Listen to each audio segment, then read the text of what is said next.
What's going on, family? I'm Scrapbook Boxing, Museum of the Forgotten Fisticuff Series. 10 greatest black light heavyweights of all times, in my opinion. Now, does Sam Langford belong on this list? Absolutely. But I've chosen Sam Langford as a heavyweight. Now, I wanted to give other fighters an opportunity. And Roy Jones Jr. deserves that opportunity. Y'all must have forgot. This man was something else. He was born January 16th, 1969 in Pensacola, Florida. He's 53 years of age as we speak.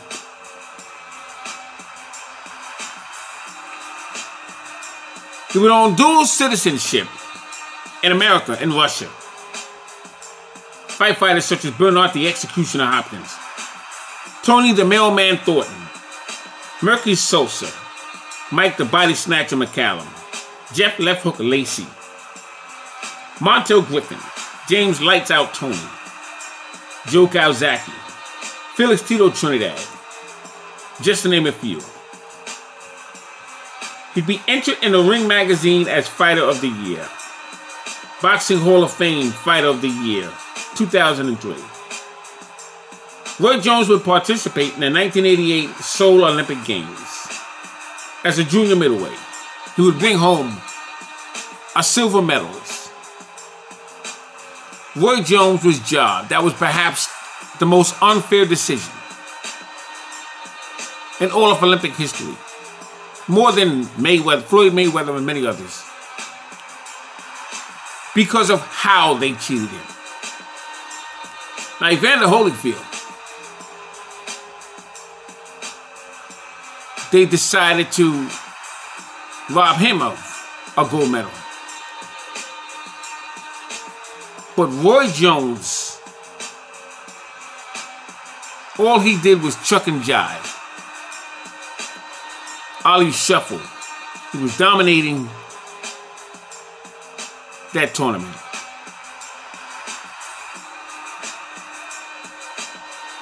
And Seoul Korea wanted their own. And they chose him.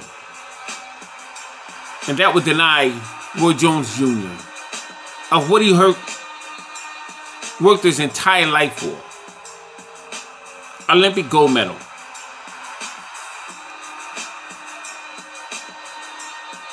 But that would motivate Roy Jones to become a 4-decision world champion.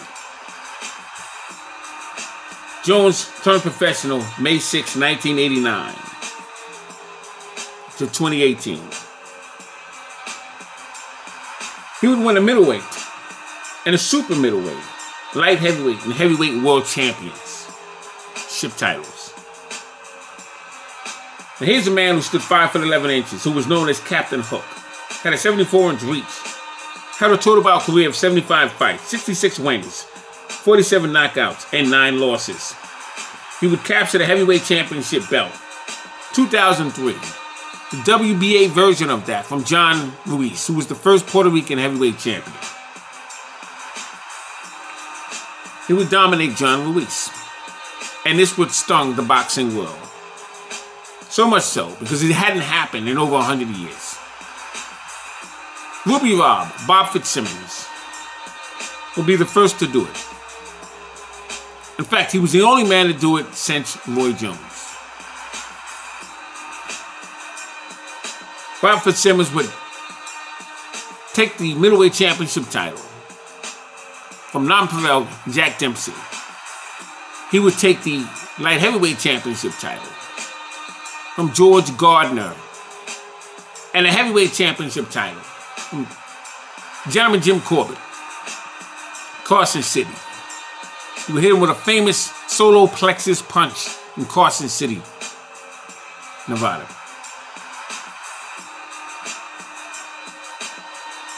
May 22nd, 1993. James became the IBF middleweight champion when he would defeat Bernard the Executioner Hopkins. defeated him in Washington, D.C. He would win a 12-round decision. That was his first title. November 18th, 1994, he became the IBF Super Middleweight Championship crown, when he would defeat James Lights Out Tony for the 168-pound division. Defeat him in a 12-round unanimous decision.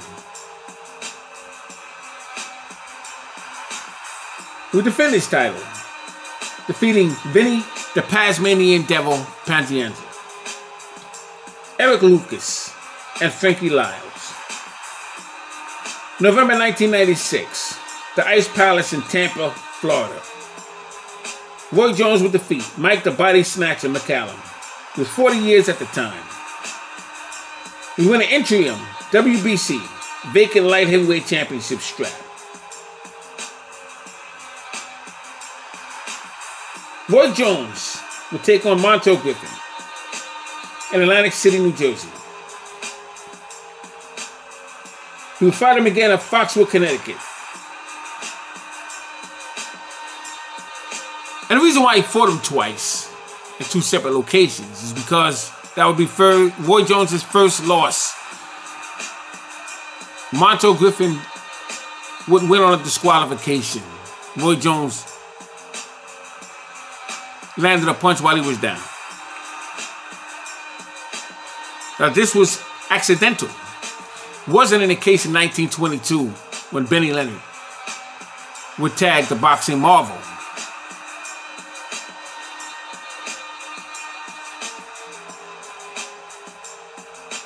While he was down.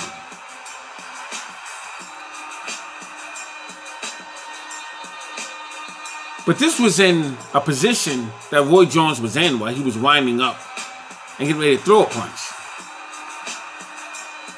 Montel Griffin fell to the canvas. Jim Lampley, who stood up in outrage and threw salt on the wound, stating that Roy Jones hit Montel Griffin while he was down. There should be a disqualification. Roy Jones was an HBO employee. So they fought again in Foxwood Casino Resort. Had the pleasure of being at both those fights. 1998-2008, Roy Jones will defeat Virgil Hill, Lou DeValley, Reggie Johnson, David Telesco, Richard Hall, Glenn Kelly, and Clinton Woods. Won a World WBA Heavyweight Championship title from John Ruiz, first Puerto Rican heavyweight champion, March 1st, 2003. Was a controversy over Antonio Tarver, November 8th, 2003, for the IBO Light Heavyweight Championship strap. September 25th, 2004, was KO'd in 45 seconds, the 9th round, by Glenn Johnson in Memphis, Tennessee.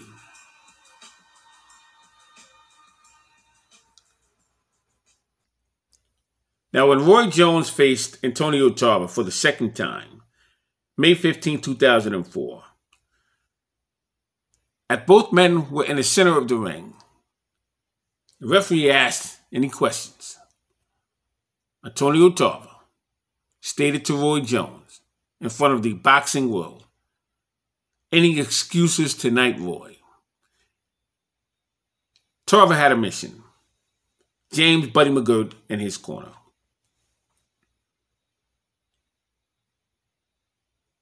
In fact, I've given James Buddy McGirt his flowers, but I want to say this about him. James Buddy McGirt, I'm talking about underrated as a fighter and as a trainer. In my opinion, one of the very best. Because he was tutored by Al Serto. Now, Al Serto, a lot of people don't know who this man is. He used to hang out in G&S store, which was on Houston Street. It was in the Bowery.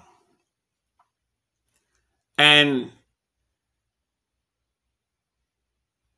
I hung at that store a lot as well. That's where I met my friend Teddy. And you're talking about boxing historian, boxing enthusiast. Between those two men, they knew the game. James Buddy McGirt was trained by Al Serto. Al Serto had a gym in Jersey City. And McGirt used to box at the Kid Gloves, Madison Square Garden. When he was 8 years old, 9 years old, he understood the game. James would also train. There was a gymnasium called Times Square Boxing Ring. It was on 42nd Street. They closed it down. It was on the second floor. And you could stand on the other side of the street and look up because the gym was right there at the window.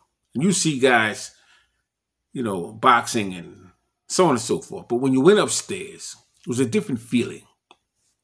Short story before I move on with Roy Jones.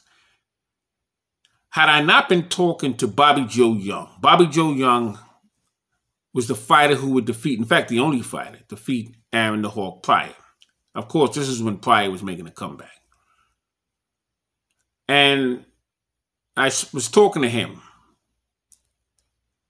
And as I was about to leave my conversation with him, because we were talking right in front of the door, opened up the door, and as I was taking my first step up the steps, I heard a ooh, ah. And as I went, I started double skipping the steps, and I went into the gym, and I saw Pinklin Thomas down. Now, I can tell you hundreds and hundreds of gym stories. I don't often do that. Bone Crusher Smith was preparing for a fight with Tim Witherspoon, the first fight in Atlantic City. And in fact, let me digress. Like I said, I can go with these gym stories. I can tell you these for days. Mark Breland and Frankie Chiquita Warren. Chiquita Warren hit him with a left hook, and oh my God, did he go down? Anyway, I can tell you stories for days, but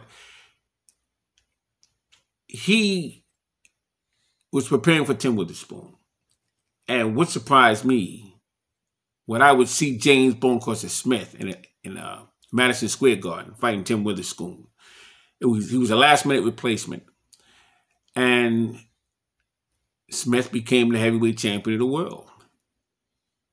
He picked up the WBA strap from Witherspoon. Witherspoon went down 3 times. He wanted to get out of the Don King contract is what it was. Because those rules were not supposed to be in effect. And Tim Witherspoon, I don't know, Slim Jim Robinson, I don't know what they did. But they got it they got it to be effect. They got it in the part of the agreement. And Tim Witherspoon deliberately went down 3 times. Yes, he was stung. But Tim Witherspoon could defeat Bone Crusher Smith. He did it before. And in my opinion, it was a way of him saying to hell with this. Because Don King was doing a number with the money, and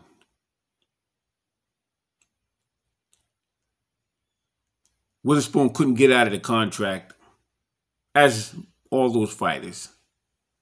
Mitch Bullock Green, all of them were having those problems. Because Carl King was, well, it's Don King's son-in-law, but he was the manager. He was basically there because you can't have a manager and a promoter operating with the same fighter. You can't be the same man. So he was just there. And he was also he was in charge of Mike Tyson's fan club. So he was handling money off the books and so on and so forth. So Witherspoon didn't want to be a part of that. Anyway, that was something else, man. That was something else. But with Roy Jones, let's get back to Roy Jones. Roy Jones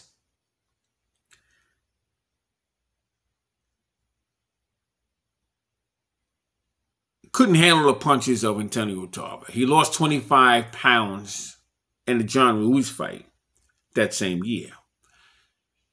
after he picked up the WBA Heavyweight Championship strap.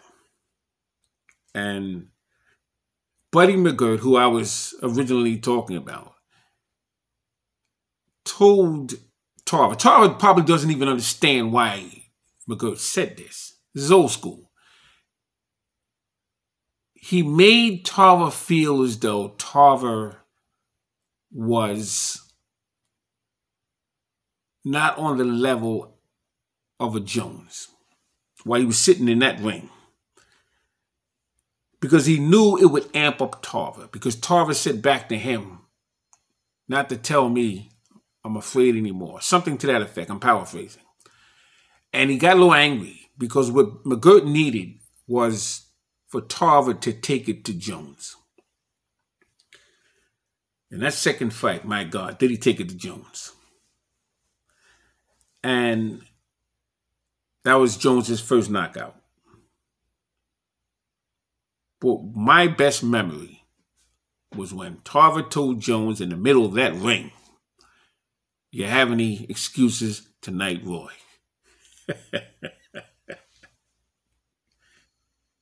And he delivered.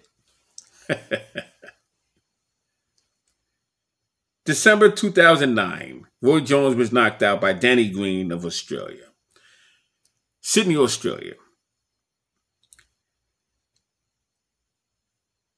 And that really told me that Jones needed to hang it up.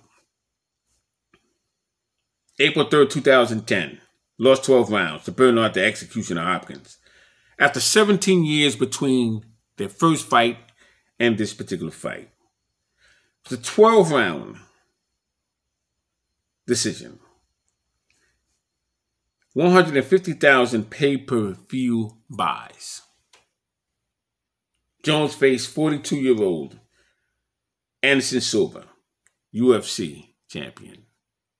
He was a former UFC champion. The bottom line is Roy Jones. He did it all. And his era, I remember watching the David Telesco fight. It was quite a scene. Radio City Music Hall. You had the Rockettes. He was dancing with them. And Redman and Method Man, their mics were not working. A couple of things didn't go right. But Roy Jones's birthday was that midnight. And Arthur McCanty Sr., I believe he was about 80 years old. A lot of rappers, a lot of people were in the building. I had the pleasure of being there, second row. And I was at a lot of Roy Jones's fights. I was at the Madison Square Garden when he knocked out Mercury Sosa. And if those of you who don't know who Mercury Sosa, he was from Dominican Republic. And he had an issue with his leg. Kind of bent a little bit to the side. But he could punch. He dropped Ray Leonard in sparring. He broke Michael Olajude's ribs. I used to watch him in that gym hit that bag. Mercury Sosa could punch. Remember him and Doug DeWitt. But Roy Jones Jr., very underrated fighter, dominated his era. He used to compete with Pernell Whitaker. They had basketball teams together, and both of those were fascinating events. He would also try and outmaneuver Pernell Whitaker for that pound-for-pound position. So Roy Jones Jr., I have listed as the top black light heavyweight of all times. That is my final list. This is Scrapbook Boxing, Museum of the Forgotten Fisticuff series. All great fights and all great fighters will never be forgotten on my channel. Thanks for listening. I will now go on to the middleweight division. Top black middleweight fighters of all times, in my opinion. Thanks for listening. All great fights, all great fighters will never be forgotten on my channel. Peace.